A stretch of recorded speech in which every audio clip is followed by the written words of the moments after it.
While far more innocuous than dragons or elves, than magic or chosen ones, town guards are a staple of the modern fantasy landscape. Whether we're talking about town guards in things like video games or we're looking at town guards on the tabletop, it's really hard to chuck a stone into a room full of fantasy novels or video games without hitting at least several armored peasants who are trying to keep the peace.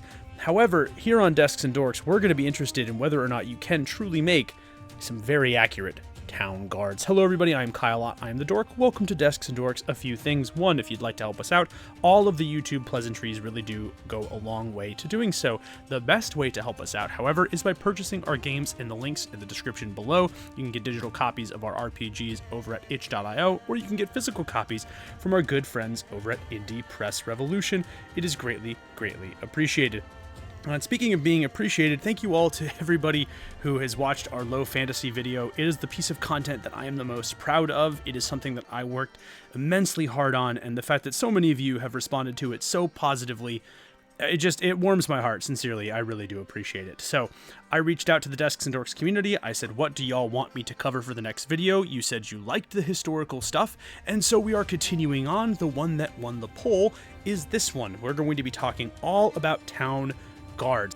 So yes, today we will be delving into creating accurate town guards based on the real historical readings. For those of you who don't know, I used to be a medievalist. It's something I thought I was going to potentially do before I got into game design, so I get to bust out some of my old syllabi, some primary sources, and I get to do some research for these videos, which I find fun and engaging. If, again, you want to vote on the next topic, go to the community tab in Desks and Dorks. That's where the polls will be. So if you want to make your voice heard, that's how to do it. A couple caveats before we get out of the way. This is going to be split into sections. First, I'm going to talk about the history of town guards as they existed in medieval Europe and their use, how they were employed and how they were deployed by the powers that be.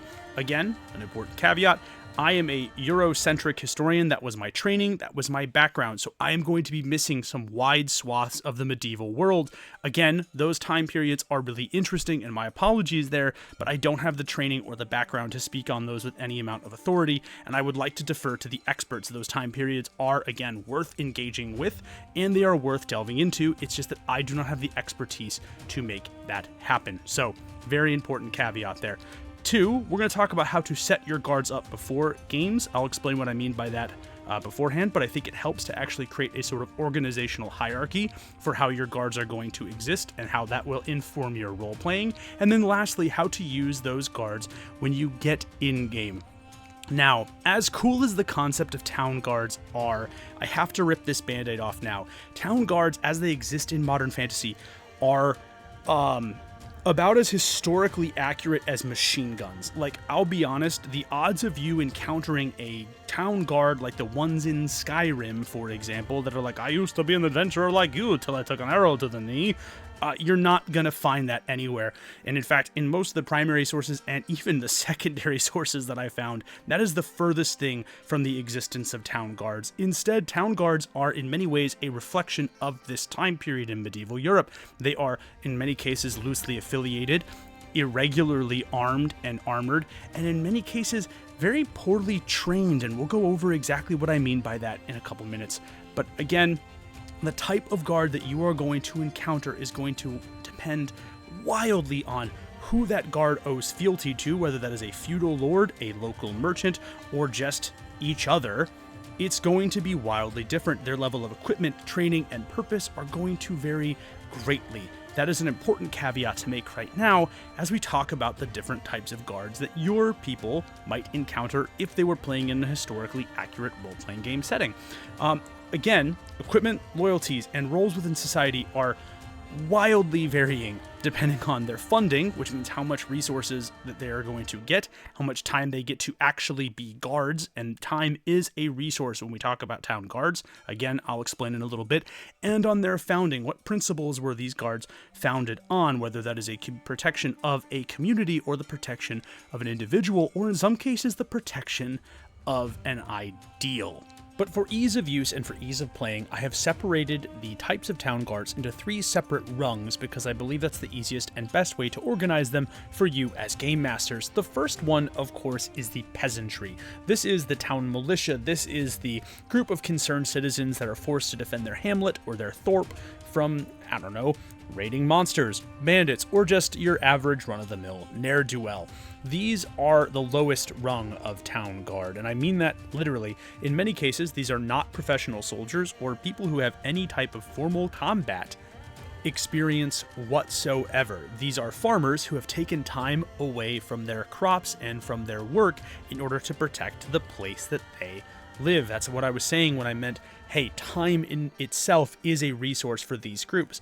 They will commonly use repurposed weapons. They have a loose affiliation and organization. They are, again, bound to their village, not bound to the organization of the town guard. They lack formal military training, and again, they have multiple purposes in a town or city.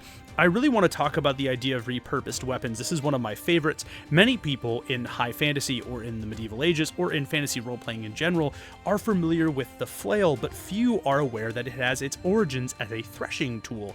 This was originally a device used by medieval peasants to separate wheat from chaff so that they could mill it to make bread or any number of things that bread and wheat would be used for. So it started as these sort of long poles with usually thick wooden parts attached. Later spikes were added, or studs were added more commonly, to assist with the threshing. And as the peasantry quickly found out, hey, if I can thresh this wheat pretty good, I bet I can thresh a man pretty good.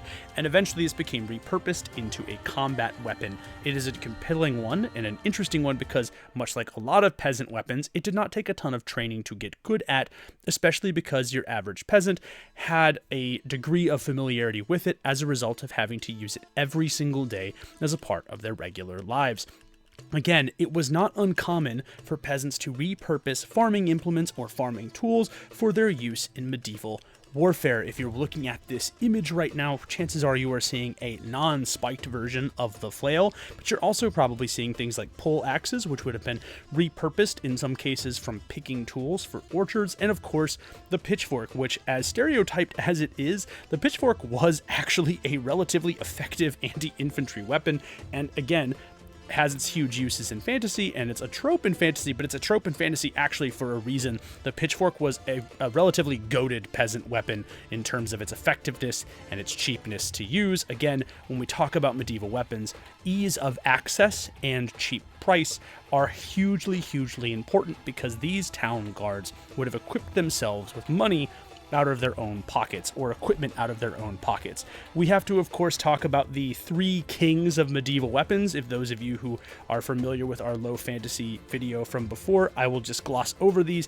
but the three kings for the average peasant, or the average, shall we say, man-at-arms, the beginning soldier, the level 1 character, if you will. But the three goats for these weapons, of course, are the medieval axe, the almighty spear, arguably the most important weapon in human history, and of course the humble dagger, something that you could use as both a tool, as an effective way to smuggle in a weapon into town, and one that does not challenge any social norms. In fact, again, I mentioned this in the low fantasy video, but it stands to reason again. The dagger was so effective and so important that we actually have multiple medieval fighting manuals about its use, both as an offhand weapon and as the primary weapon for a medieval soldier. All of these would have been potentially used by a first tier or first rung guardsman, one taken from the peasantry or from the farming class.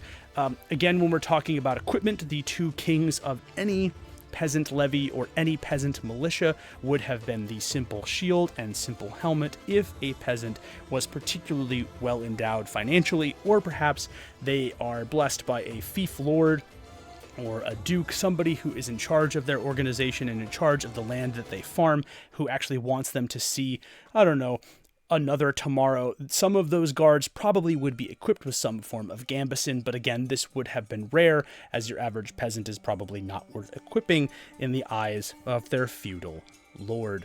Where I do think this gets really interesting, though, is that the average, or this first rung of guardsmen, has multiple different uses. For example, these peasants would have been used for crowd control on feast days, particularly religious feast days, when larger communities, or more likely several smaller communities, would have gathered together for festivals, for music, for feasting, for church services, and church plays. So in many ways, they act as kind of the first bouncers and the first crowd control. It's like ye old Ticketmaster, which I think is kind of interesting. That's part of the reason that spears were so commonly used. It's very easy to turn the spear on its side and shove it towards somebody else. Again, these were used to dissuade thieves, usually livestock thieves or bandits, highwaymen, whatever.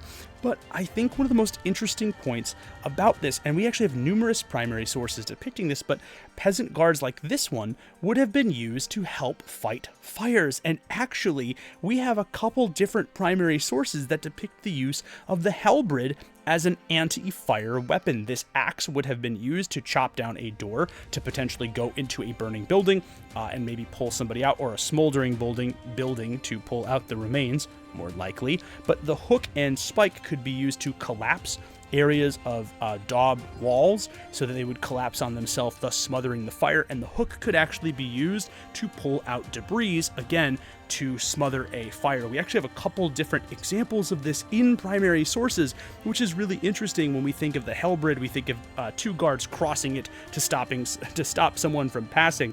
But in actuality, we have a couple different sources of this being used as an anti-burning building tool. Again, in many cases, these early guards were the precursors to the modern fire department, which I think is actually really compelling and really interesting. Remember, this first tier of guard is dependent on its village. It was founded because of its village, and in many cases funded either by its members or by the villagers at large. And as such, this type of guard unit wears quite a few hats, and it's very important that its main focus and its main role is in service to the community that it is a part of. But as we move up from the first rung of guard, the loosely organized peasant militias, we move to the second rung, and that was the private bodyguards of nobles, church officials, and wealthy citizens. Now, I did quite a bit of research on this video, and I'm left with a dark and stark conclusion, and that is a lot of these peacekeeping forces, quote unquote, are essentially just sort of paid bullies, right? Especially when we hit this second rung.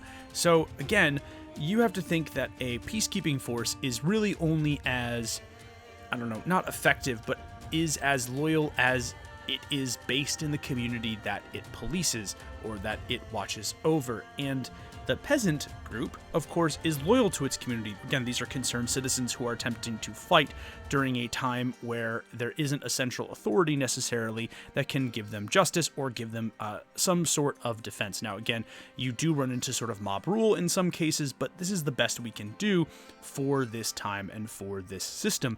But when we get to this second rung, everything changes, right? Now, the first thing we have to talk about is that these guys were characterized by much better gear, as you can tell from these illustrations. By the way, it's taken from Chivalry. It's a game that I really, really genuinely enjoyed. But again, your average Tier 2 guard enjoyed a great amount of different weapons and armor: swords, axes, gambesons, bucklers, breastplates, helmets, in some cases greaves, arm guards, pauldrons, all kinds of really good stuff. Where it starts to get dark is in their formation and the purpose of their organization. On the surface, these guards were there to protect an individual of power. However, in many cases, they acted as the arms by which that individual's goals were met. Sometimes this included the oppression of, and in some cases the violent removal of, the lower class. It is really stark reading some of the primary accounts on the formation of these organizations and how they were used to quote-unquote further the aims of their clients. Again, this is a very dark dark concept to talk about when we talk about town guards. But again, their goal and the person that's paying them has a vested interest, in some cases, in the removal of and the oppression of the peasants that were in those given areas. So in many cases, you were you were at more risk of running afoul of a nobleman's guards than you were of the gangs. And in fact, I pulled up another example, this time from antiquity rather than the Middle Ages. It was not uncommon in Rome, for example, for the guards of the patricians or the senators to either patrol, and in many cases, actually cordon off areas of territory. Guides to Rome and early authors who would counsel people who would visit the city actually had certain areas marked off for warning, saying, hey, if you enter those areas, don't run afoul of the bodyguards of these senators or of this patrician or of this particular part of the Roman palace. You are better off dealing with the street gangs than you are dealing with the professional bodyguards, which is a wild concept to read. I'll have to see if I can find the exact source.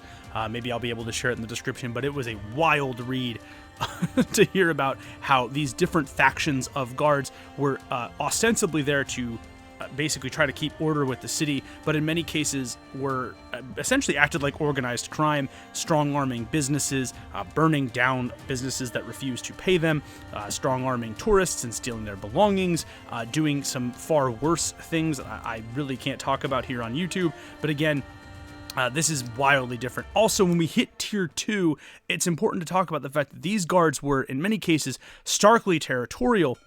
It was not entirely uncommon for sort of nobility to have different rivalries with one another. This is especially true in, let's say, for example, Renaissance-era Italy, where this happens quite often as the groups of guards of particular noble or ruling families would clash, sometimes in the streets, and often with little regard for public safety or collateral damage.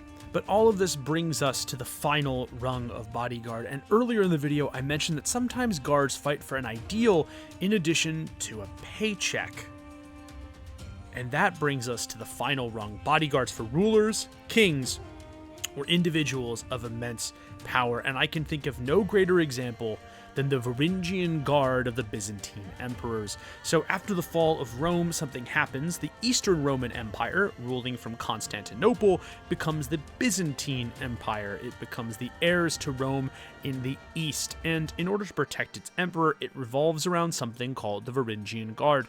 These were, in many cases, the greatest Viking warriors ever, plucked from their homes in the north, and then basically given the best arms, armor, and training, and were fiercely loyal to the Byzantine Emperor. Or, if you played Medieval 2 Total War, they're an incredible shock unit in that video game, and I absolutely love them. But before we get into that too much, we need to talk about what characterizes our third and final rung of quote-unquote town guard, and that is immense equipment, elite training, and a singular purpose. I am going to use this illustration of the Varangian Guard to characterize my point. If you followed along with our low fantasy video, you will know that armor is expensive to make. It is very time-consuming to create because it must be done to the exact specifications of its wearer, and because of that immense cost, both in terms of time, expertise, and monetary value, it is very rare, although less rare, I think, than some types of fantasy or even historical documentation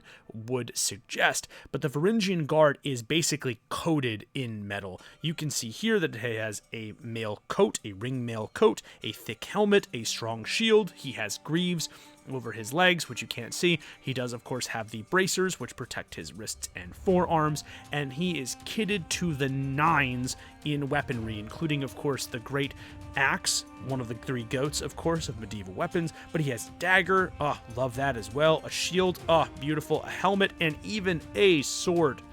So just looking at this character, you can tell this is somebody who has a vast fortune, essentially, worth of customized equipment for their job, and that makes sense, right?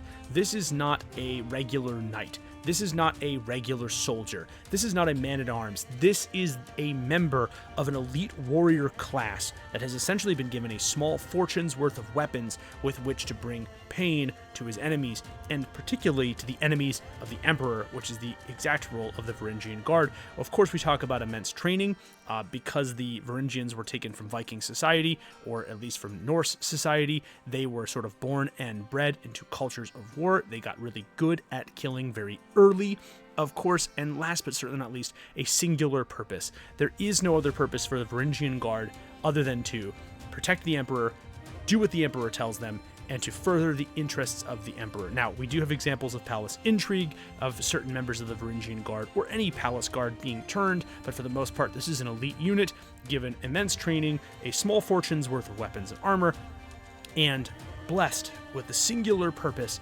of protecting the emperor. But this isn't the only example of this that we have. We also have to talk about the Swiss pikemen, or the Papal Guard. If you've ever watched that fun man with the pointy hat who has a funny looking Pope mobile, you may have seen these individuals. The Swiss Guard, or the Papal Guard, or the Pontifical Guard, if you want to be really technical with it, is still in use today, and you may have actually seen Pope Francis move around with members of this guard. This tradition actually dates back to the early 1500s, when basically the papacy decided they would formalize the use of the Swiss pikemen.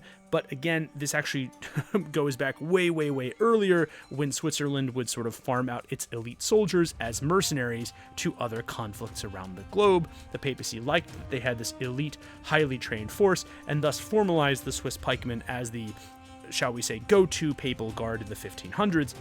But again, this is a group of people who has been equipped with elite weapons and armor, an incredible amount of training, and they have been, of course, given a singular purpose, in this case, to protect the pontiff. And by the way, yes, I am fully aware that the Swiss pikemen come into play not in the Middle Ages, but in the early to mid-Renaissance. But again, I do think it's pretty good for the indicativeness of our point. Again, Swiss pikemen, super cool. But historically speaking, regardless of culture, language, religion, skin color, this is the one thing that I'm left with across all of the research. And I'll be honest, it's been part of the reason I've been struggling to make this video. The more powerful you make a quote-unquote town guard, the more they seem to turn against the populace they're supposed to protect. This does not seem to matter where historically it happens. The more separated or isolated a group like this becomes from the community they serve, the more likely they are to turn on said community. I'm not sure if it's sociologically because given this type of position, it attracts the type of people who would like to use that position to get what they want over others. I'm not sure if it's because over time, as an organization or group of people becomes isolated from the community that they serve, that their values shift. I don't know, and I'm not even sure if I'm qualified to speak on that, but I did find basically it didn't matter what culture I was reading about, what history I was reading about, almost inevitably I'm struck with the concept that the town guard are basically kind of the bad guys in a lot of ways. Again, in medieval England, for example, we have the example of the Sheriff of Nottingham. By the way, fun fact, a sheriff is derived from the terms shire reeve, which was a reeve was somebody that was protecting a shire, which is a old Saxon term for a village. So we get sheriff from shire reeve. But of course, in Robin Hood, we have the Sheriff of Nottingham. Here in the United States, oh boy, looking up the history of early policing and early protection efforts was a harrowing time, one that I don't know if I even have the topic or the time or expertise to go into.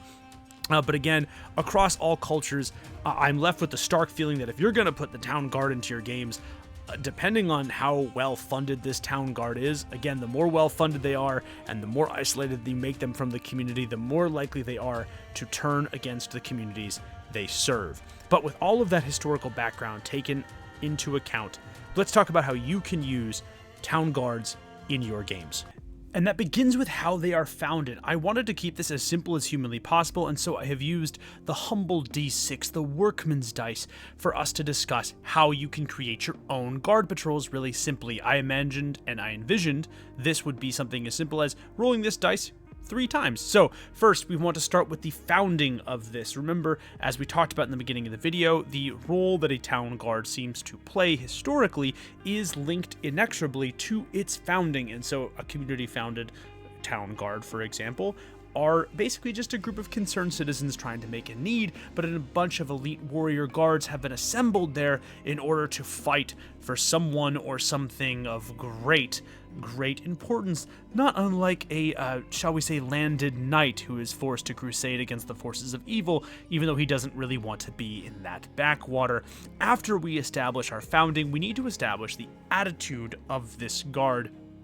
This is something that comes up often in the historical readings that I did, but it's one of the things that I think is the most interesting. Every single guard, or at least most of the guards, seem to have a unique attitude towards the area that they patrol and the populace inside. A passive guard, for example, might act exactly like that sort of first community founded guard, where they really are only there to handle things of immediate concern, but a hostile guard would probably be out there taking, I don't know, food, gear, maybe even kicking people out of their houses because they need an additional outhouse or need an additional area where they can sleep or hold their stuff.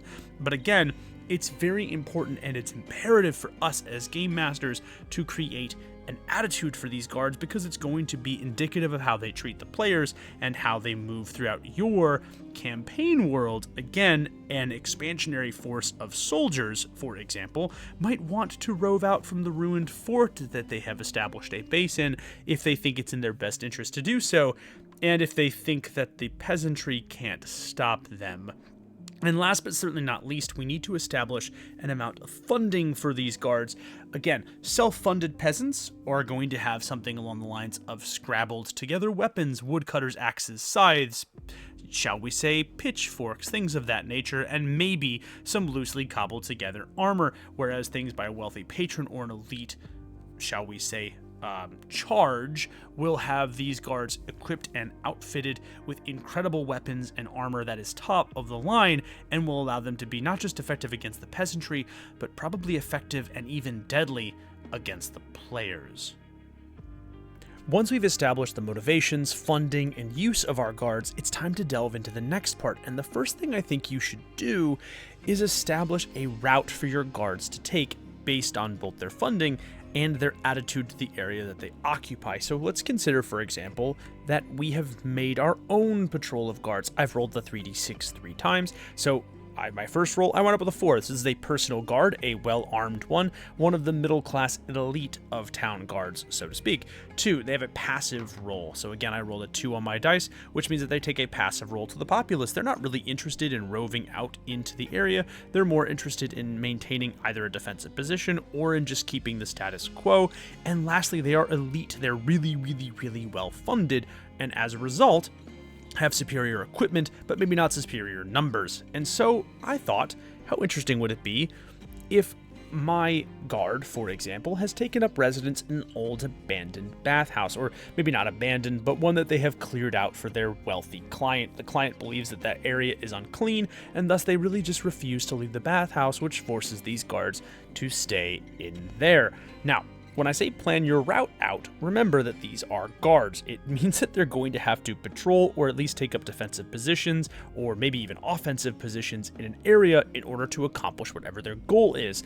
In the case of these guards, our goal is to protect the client. So I just did a really simple layout, but example, each of those stars is 2 elite guards. Maybe they are guard captains, guard lieutenants, sergeant at arms, whatever you would like to say. They probably have better weapons or, I don't know, more hit points, additional abilities. It all is going to vary on what system you're running, but again, at the starred points, those are where the elite guards are.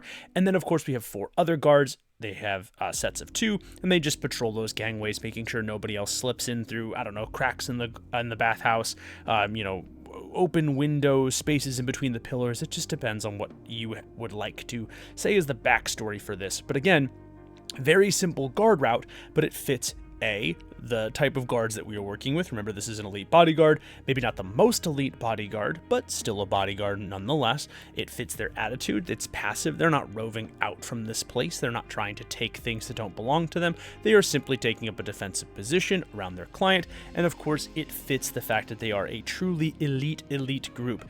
They are confident that, with 8 people, they can hold down this entire bathhouse if they truly need to. And again, depending on the types of enemies that you're going to throw at these guards or the types of players that you have in your campaign, they may truly be right. Now, we do have to talk about something else, and that is assuming a goal for this group of people. When we talk about guards, it's important that we realize that these are individuals who are part of an organization, and that organizations have goals. I know that sounds very simple and very silly, but it's something that I think does get glossed over during world building. Any organization, whether it's political, religious, economic, whatever, is going to have a goal that it wishes to achieve, and the efforts that it takes in the world are going to be in service to whatever that goal is. So I wanted to make a couple different ones. So I have created a sample goal for every type of guard or every rung of guard that we have talked about in this presentation. Again, these are examples to help jog or at least stoke your own creative fires. But again, I thought this would be pretty useful. So let's talk about some of the different goals that these rungs of guards might have.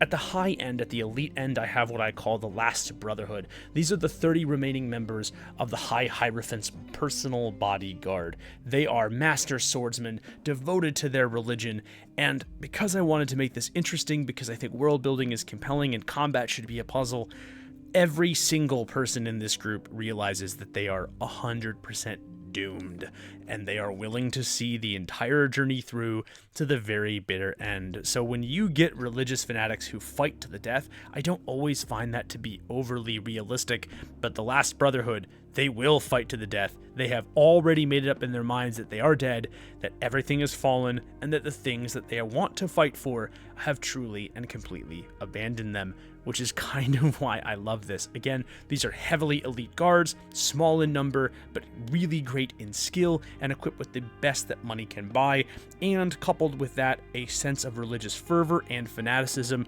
that makes them really compelling. And of course, we threw in a dash of fatalism because I just find that an interesting concept. Imagine trying to talk one of these guys off the ledge, or maybe even potentially recruiting one of them to your side, as difficult as that might be. In the middle on that second rung, I just call them the Noble Guard, but these are a group of highly trained mercenaries, and they're currently working on broadening their employer's territorial gains. This means that they're probably expanding out into the villages that belong to other dukes or other feudal lords. I'll be honest, I like to throw in, again, a little bit of a role-playing angle here. They're a little bored, if we're being completely honest, and they might actually go after the party for sport. They might drink with the party for sport. They might, I don't know, be really distracted by a bunch of shiny lights in the middle of the woods and decide to run off and get lost. Any of those things are well within the realm of possibility for the Noble Guard. And last but certainly not least, I like to call them the Wheat Guard, but these are a group of peasants that are just so sick of having their fields of grain burned. These could be burned by oncoming enemies, they could be burnt by deserters from an actual ongoing civil war, bandits, a small juvenile dragon, whatever is torching these crops. The peasants are 100% fed up with it, and they have organized into a loose militia in order to defend their farmland. What makes this militia interesting, and again, this goes back to our attitude and our goals, is because they are purely defensive and purely protection-based. They have actually hollowed out the old windmills that used to be in the middle of those fields, are now on the border of the remaining parts of those fields, and they've turned them into makeshift watchtowers in an effort to protect both themselves, their community, and what remains of their viable farmland. And that brings us to the end of our video proper. I just want to say a humble thank you again to everybody who has been not just watching this video and who has gotten to the end of this one, but who has been blowing up all of the video content over the last couple of weeks. It is a not insubstantial blessing, and I really do appreciate it. I was going to say I really do appreciate it and don't take it for granted, but I almost said I really do take it for granted was almost what I said. But in any case, thank you all so much. I have sincerely enjoyed the opportunity not just to make this kind of content, but to engage with all of you. Some of the comments that you guys have put on the videos, I try my best to respond to as many of them as possible, but some of the stuff you all have been saying is so insightful and so cool and just like so awesome. I am again going to include a Q&A section at the end of this video, so this is the end of the video proper. You can stick around for the Q&A if you would like, but until next time, I'm Kyle Ott for Desks and Dorks. Again, please make sure if you want to support us, links to the games in the description below. All the YouTube pleasantries really do help, but until next time, I'm Kyle for Desks and Dorks. You guys have been absolutely amazing. I'll see you in the next one. Peace. And welcome back, true believers of the Dad Bod. Hey guys, we made it through another one. How was that? I really love this. I really love that you guys have been doing tons of historical content, or wanting me to do tons of historical content. As before, this is not going to be edited. It is very late at the time that I'm finishing this because I have so many other things to do, unfortunately. But I wanted to get a Q&A section based on the comments that you all left under the poll, which I thought was kind of cool. So I just wanted to address a bunch of these. Again, hopefully y'all are cool with this being a sort of unedited section, but I just, there's so many cool things y'all say, so I wanted to kind of go through some of it. I just love that I get to geek out about history with everybody. So Gross Toasty 1216, what a great name, was talking about town guards because he's like, oh yeah, they often get relegated to a stereotype or interaction or roadblock. He mentioned noble knights or like defenders of the realm. Are they in the pocket of mafia or local criminal conglomerate? Are they a unified force? Do they succumb to infighting and politicking? There's a ton to unpack there, but I am just going to go over a lot of it. So most of the time, not noble knights, at least historically speaking. However, it is not an impossibility that a knight might have been demoted to a sort of guard position. In terms of politicking or infighting, I would say heck yes, a lot of it, in fact, to the point that it's actually a huge deal.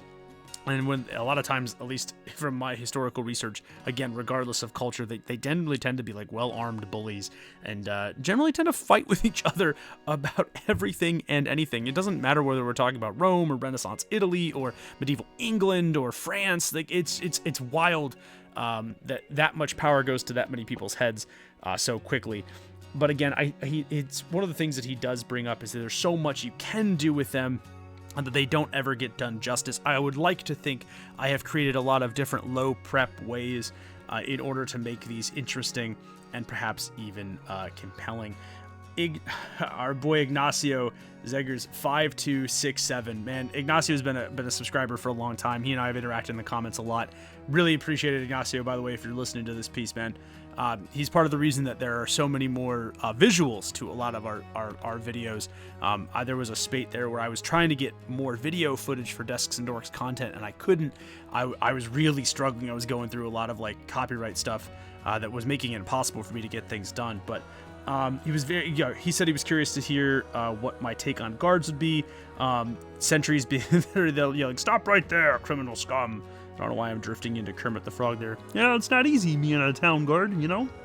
Dragons are green and I'm green. In any case, he's like, yeah, I'd like to see a little bit more of them. So, again, hopefully this sort of hit it. The one thing I will say is that I think they get relegated there because you'll notice in fantasy role-playing games, a lot of times designers will add things that are analogs to... how do I put this? Analogs to things we in the real world would like to deal with or have dealt with or at least are familiar with.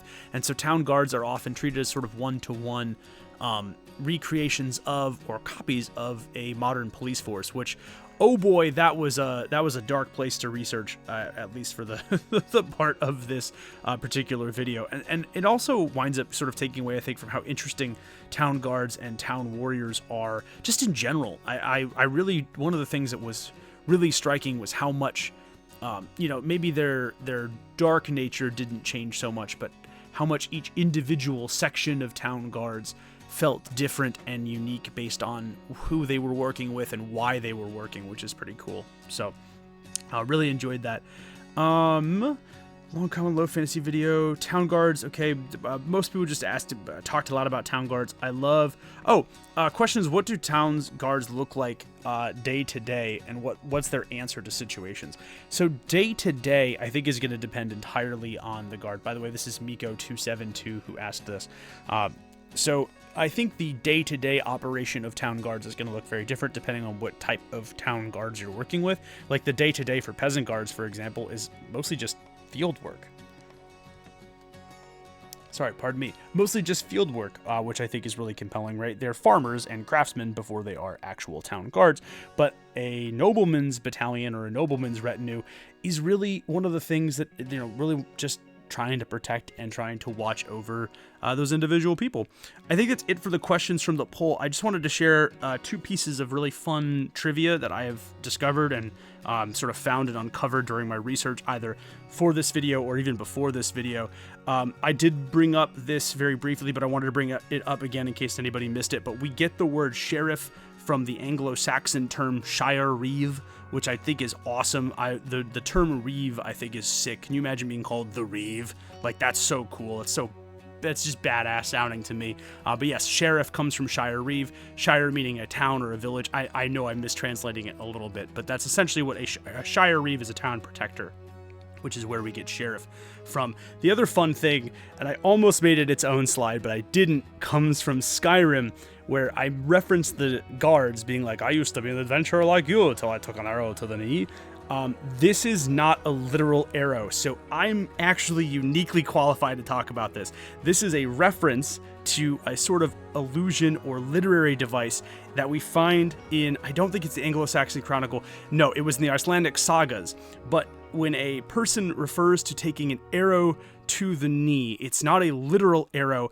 It's like one of the earliest known forms of taking one for the team. So if you take an arrow to the knee, it means that you have sacrificed something for the good of your community. So when the guards in Skyrim are approaching you and telling you that I took an arrow to the knee, I don't know why I can't do a Norse accent. I actually can. I don't know why I'm doing this like weird Swedish chef impression, but whatever. But yeah, when a guard in Skyrim is saying I took an arrow to the knee, they're not saying they took a literal arrow and because of that they're injured, right? That doesn't actually even make any sense. Why would you want somebody who's injured and can't move as fast protecting your settlement? It means that they gave up their aspirations to be an adventurer in order to protect their community during a time of war. And I just think that's a really interesting and a really cool fun fact. So with that being said, brings us to the end of the Q&A section. Again, thank you everybody so much for basically all the support and all the cool stuff. I hope you guys are liking this form of content. I really do feel like this is the best stuff that I've made in like the last couple years. I'm really, really happy. If you've stuck around this long, I can tell you right now that I think this is not secret, or at least it won't be secret for long, but we will be actually doing a whatchamacallit, we will be doing a Kickstarter very, very soon for our next upcoming game. I'm really excited, and so if you guys have stuck around this long, you get to be some of the first people that know about it. But yes, there should be some more information about that coming out very, very soon. I'm super excited. It's a system that I love. It's a system that is going to be really, really impactful. I'm getting to work again with my team, so if everything goes right, I'll be working with my graphic designer, my editor, who I usually work with, and my artist, who I usually work with. But it's special because it's like the first project. It's a revamped version of the first project that my artist and I ever worked on together, and it's a game that the two of us are very passionate about. I cannot wait to show you all that. But in any case, thank you all so much. If you guys are still sticking around, I really appreciate it. This has been the end of the Q&A section. I'm going to stop yapping now, but hopefully you have all enjoyed this. Kyle Ott for Desks and Dorks still.